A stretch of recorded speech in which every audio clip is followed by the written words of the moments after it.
Ésaïe, chapitre 25. Ô Éternel, tu es mon Dieu. Je t'exalterai, je célébrerai ton nom, car tu as fait des choses merveilleuses. Tes desseins conçus à l'avance se sont fidèlement accomplis. Car tu as réduit la ville en un monceau de pierre, la cité forte en un tas de ruines. La forteresse des barbares est détruite, jamais elle ne sera rebâtie. C'est pourquoi les peuples puissants te glorifient, les villes des nations puissantes te craignent. Tu as été un refuge pour le faible, un refuge pour le malheureux dans la détresse, un abri contre la tempête, un ombrage contre la chaleur. Car le souffle des tyrans est comme l'ouragan qui frappe une muraille. Comme tu domptes la chaleur dans une terre brûlante, tu as dompté le tumulte des barbares.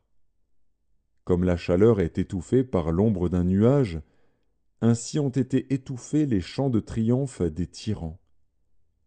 L'Éternel des armées prépare à tous les peuples, sur cette montagne, un festin de mets succulents, un festin de vin vieux, de mets succulents, pleins de moelle, de vin vieux, clarifié.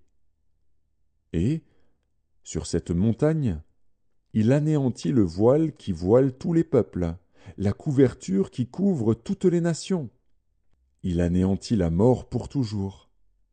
Le Seigneur, l'Éternel, essuie les larmes de tous les visages. Il fait disparaître de toute la terre l'opprobre de son peuple. Car l'Éternel a parlé. En ce jour, l'on dira, « Voici, c'est notre Dieu, en qui nous avons confiance, et c'est lui qui nous sauve. C'est l'Éternel, en qui nous avons confiance. Soyons dans l'allégresse, et réjouissons-nous de son salut.